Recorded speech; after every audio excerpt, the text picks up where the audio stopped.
एक कन्या कोई खड़ी है बेटा, एक खड़ी है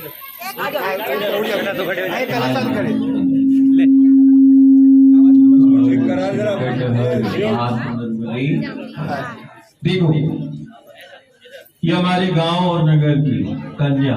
हमारी मान्यता है कि हम कन्या को देवी के रूप में पूजते हैं। कौन कौन पूजता है कन्या को देवी के रूप में? हाथ खड़ा करके सभी पूछते हैं। सभी मान्यता है, हमारी गांव घर की कन्या को हम देवी के रूप में पूजते हैं। देवी कन्या को इसलिए कहा गया कारण देवी हमारे कुल और वंश को जो चलाने वाली शक्ति है उसको देवी कहते हैं। देवी मतलब कुल और वंश को चलाने वाली, कुल और वंश का आधार। और गांव और घर में ये कन्या ना हो तो बिन कन्या के हमारा कुल और वंश नहीं चल सकता। बताओ चलेगा क्या? यदि घर और गांव में कन्या नहीं होगी तो कुल और वंश नहीं चल सकता है। कुल और वंश का आधार हमारी कन्या है, जो कुल और वंश का आधार है। गांव नगर की शोभा है, हमारी ये कन्या है। हमने कन्या को माना है, देवी के रूप में पूजा है। एक कन्या घर की शोभा है और कुल और वंश का हमारा आधार है। वो घर और गांव की ये कन्या है। एक कन्या और यदि हमारी ये कन्या कुल और वंश का आधार है और घर की शोभा है, तो दूसरी एक शिव कन्या है जो हमारे जीवन का आधार है, जो जगत का आधार है। सिर्फ दो कन्याओं का हमारे जीवन में, हमारे धर्म में, हमारे अस्तित्व में आधार है। एक कन्या हमारे घर को चला रही है, कुल और वंश का आधार है। और दूसरी वो शिव कन्या जो जीव जगत का आधार है। इन दोनों कन्या के बिना, इस कन्या के बिना कुल और वंश नहीं चल सकता और शिव कन्या के बिना हमारा जीवन नहीं चल सकता है। बताओ सत्य है कि नहीं? है ना? इस कन्या के बिना कोई वंश नहीं चल सकता किसी का। और एक वो शिव कन्या है जिसके बिना हमारा जीवन नहीं चल सकता है, हमारा अस्तित्व है। एक संकल्प अपने जीवन में, एक सेवा के भाव से हम परिक्रमा कर रहे हैं। नर्मदा मैया की परिक्रमा जगत विख्यात है। ये वही तट और वही पथ है जिस तट और जिस पथ से हमें जीवन मिला है। ये वही तट है कि सिर्फ जीवन ही नहीं मिला, ये तट और ये पथ हमें जीवन ही नहीं दे रहा, ये तट और ये पथ हमें जीना भी सिखाता है। गुरु गोविंद से भी यही तट और पथ हमें मिलाता है। आज इस तट और इस पथ पर यदि हमारे गांव ना होते तो गुरु और गोविंद ऐसे कैसे मिलते? ये तट ने मिलाया गुरु गोविंद को।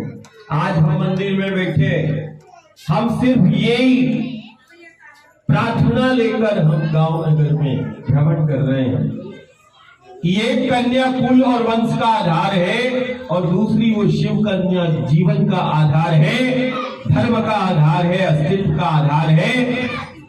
हमें दोनों ही कन्याओं का घर और गांव मान करता है, लेकिन अब घर और गांव को दोनों कन्याओं की सुरक्षा और दोनों कन्याओं की व्यवस्था का भी जिम्मा घर और परिवार का है। ये प्रत्येक घर और गांव को करना है।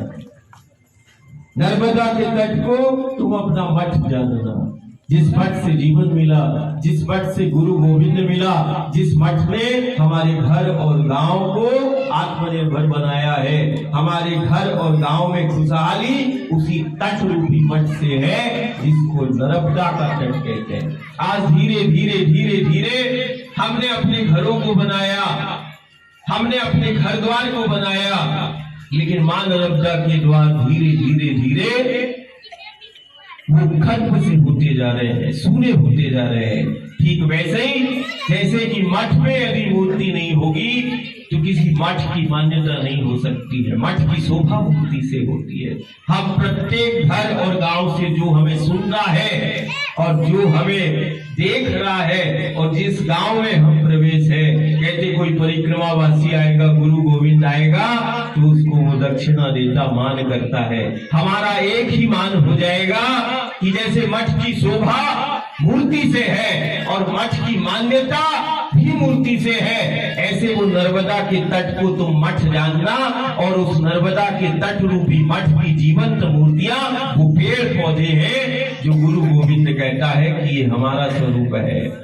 आज ये मान हो जाएगा, जो गुरु आया, दादा आया या कोई परिक्रमावासी गांव में आया और बिना आहार के यदि चला जाए तो कहीं ना कहीं कोई विषमगति होगी। आज सबसे बड़ा दान यही होगा कि प्रत्येक घर परिवार जो है वो नर्मदा के तट को मठ जानकर अपने उसमें 2-5 वो देव वृक्ष मूर्तियों को वो सिर्फ लगाएगा नहीं, वो उसको बड़ा कर लेगा। जैसे बच्चे को हम पालते हैं वैसे वो नर्मदा के तट पर 2-5 वृक्ष यदि हम एक घर भी लगा लेगा तो वो माँ का द्वार हरा भरा हो जाएगा। कारण नर्मदा का धीरे धीरे वो माँ का अमृत तुल्य जल जो 2 वर्ष से देखो आहार एक दाना भी नहीं है, शरीर का कोई क्षय नहीं है, इसका प्रताप है ये नर्मदा मैया के जल का प्रताप है। ये देखो तुम्हारे गांव में मैया की हम कोई प्रवचन करने के लिए गांव नगर में नहीं, हम उसी मां नर्मदा की जीवंतता जो है उसके जल की, तट की, मिट्टी की, उसी मिट्टी और जल की जीवंतता को बताने के लिए हम निकले हैं। गौर से देखो, यदि कोई 1 दिन 2 दिन 4 दिन 5 दिन 1 माह यदि भोजन नहीं करेगा वो चल नहीं सकता है, लेकिन नर्मदा का जल देखो दिन रात चला रहा है। और एक इतना असाधारण जल है और इतना असाधारण जल दुनिया का हमें मिला है, और यदि वो व्यर्थ हो जाए तो फिर हमारे से बड़ा दुर्भागी कोई दूसरा नहीं होगा।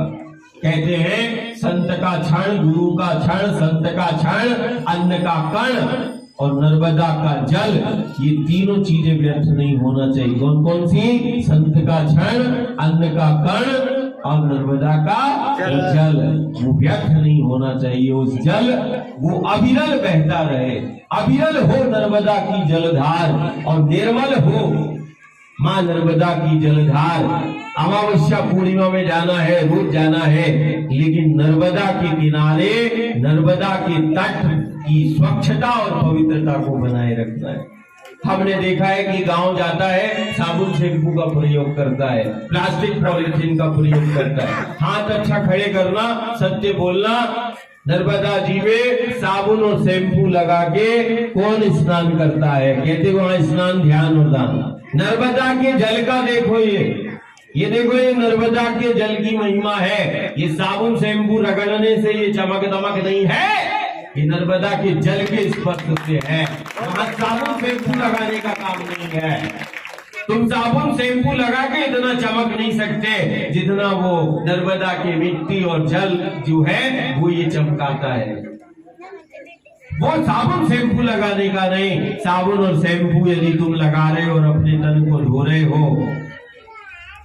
और नर्मदा के जल को वो दूषित कर रहे हो तो कहीं ना कहीं वो पुण्य नहीं, वो कहीं ना कहीं हम पाप के भागी हो रहे हैं। कहीं ना कहीं प्रत्यक्ष अप्रत्यक्ष रूप। क्या आज स्थापना जो है ये व्रत ये संकल्प ले सकता है कि हम, हमारा गांव और हम जब भी हम नर्मदा के तट पे जाएंगे, आज कोई महाराज, कोई दादा, कोई स्वामी आया है, आज हमने उसको संकल्प दिलाया है और लिया है कि हम आज के बाद नर्मदा के तट पर साबुन शैम्पू से स्नान नहीं करेंगे, नर्मदा के तट पर प्लास्टिक और पॉलीथीन का प्रयोग नहीं करेंगे। दोना पत्तल का प्रयोग करो। यदि भंडार